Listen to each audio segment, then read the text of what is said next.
All right, it's time for some SpaceX news. Welcome back to the Starman Report. I'm Eli Burton, your host, and we've got a lot of exciting news in the world of space. China's pioneering Xi'an 19 satellite has successfully completed its mission, returning to Earth after 2 weeks in low Earth orbit. Launched on September 27th aboard a Long Mark 2D rocket, this satellite is China's first to be both retrievable and reusable.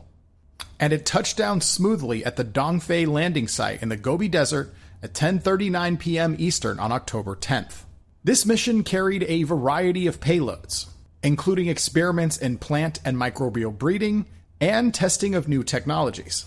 This marks a significant leap forward in reusable space technology for China. It's not the holy grail that is reusable rockets, but they're definitely making progress.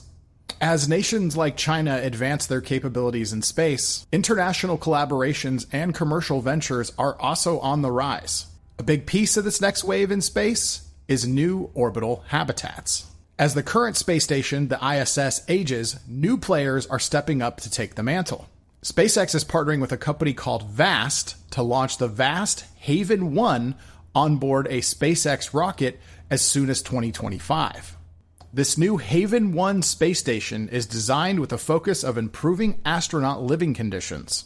Currently slated for a 2025 launch on a Falcon 9 rocket, Haven 1 features advanced design elements advised by veteran astronaut Andrew Fustool, aiming to enhance connectivity, privacy, and overall functionality in microgravity environments.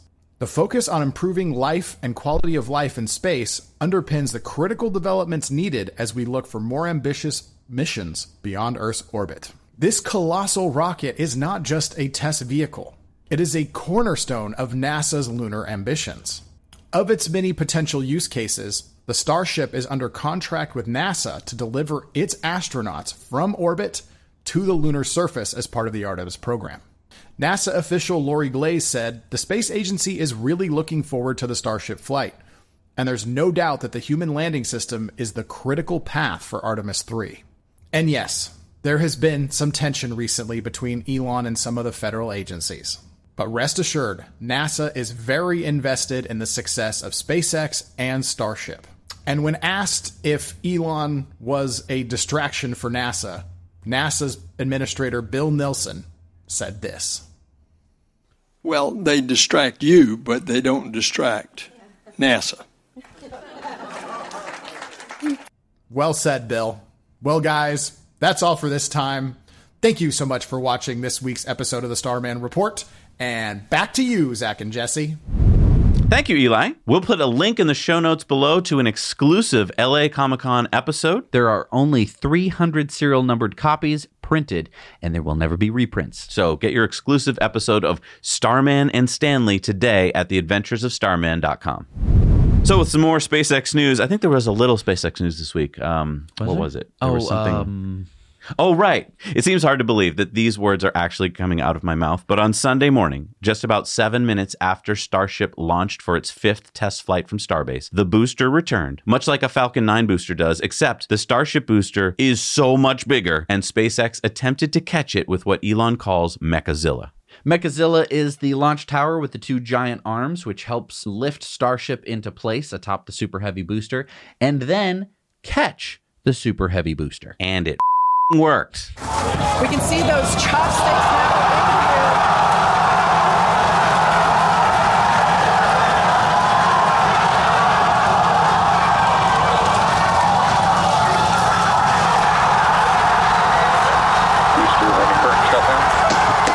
Mechazilla had caught the booster.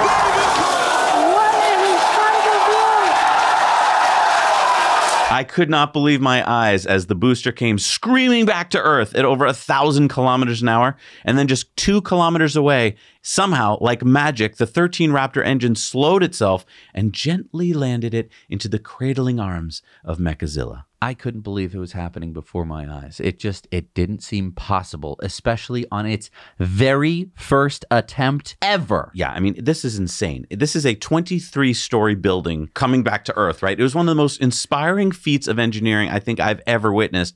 And that's after just witnessing humanoid robots walk around with people and autonomous cyber cabs driving hundreds of people around at the We Robot event. It feels like humanity just entered the future this week. Elon said just inspected the Starship booster, which the arms have now placed back in its launch mount. Looks great. A few outer engine nozzles are warped from heating and some other minor issues, but these are easily addressed. Starship is designed to achieve reflight of its rocket booster ultimately within an hour after liftoff. The booster returns within 5 minutes, so the remaining time is reloading propellant and placing a ship on top of the booster. Now, we want to remind everyone that SpaceX went from this in 2019 to this. Then, about 40 minutes after Mechazilla caught the booster, Starship also returned to Earth. So Starship has 10.5 tons of heat shield to protect it from the 26,000 degree Fahrenheit, that's 14,000 degrees Celsius temperatures, as it screams back through Earth's atmosphere at 16,700 miles an hour. That is 27,000 kilometers an hour. Starship splashed down precisely where SpaceX wanted it to in the Indian Ocean, and we know this because SpaceX had placed buoys with cameras, and we got to watch as Starship actually soft landed right where it was supposed to. Absolutely incredible. Now, if you remember during the Starship 4 test flight back in June, we got incredible footage during Starship's descent of the flaps almost melting off. This time with Starship 5, SpaceX added even more heat shielding in key spots, and the flaps held up a lot better.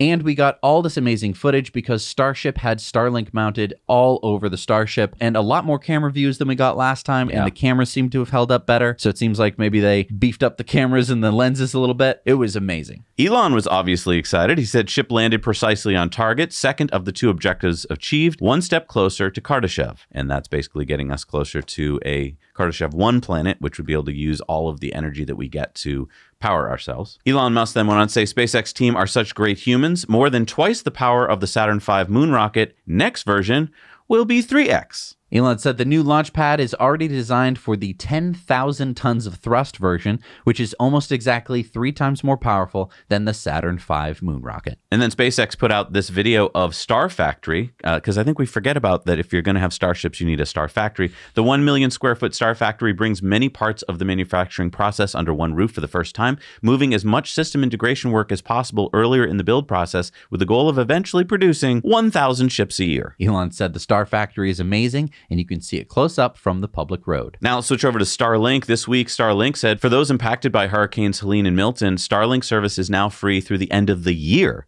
to help with response and recovery efforts. You remember just last week, he had said just for a month. Elon said extending the free period through the end of the year for those affected by the hurricanes. And Elon posted this, basic camping solar panels plus a little battery will power Starlink all day. And before we wrap up SpaceX news, I thought, just like any good catch, we should see it from a few more angles Good on point. the replay. Yeah. And I want to thank everybody who filmed this amazing event and put it up for everyone to see. You guys rock. Getting yourself down there, filming it, and then putting it up on the internet. It's so great. Thank you so much.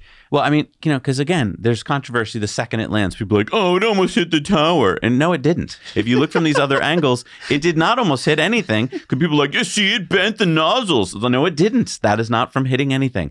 This was their first attempt, and it looked like it was their 100th attempt. I know. It's just incredible. It's really insane. I had no idea we'd even pull off the Sunday launch, let alone the catch. I mean, it's mind-blowing that this all happened in 1 week. Hey, everybody. Thanks so much for watching Now You Know Clips. You can watch full episodes of Tesla Time News on Tuesdays and in-depths on Fridays. Just click the link down below and head over to the Now You Know channel.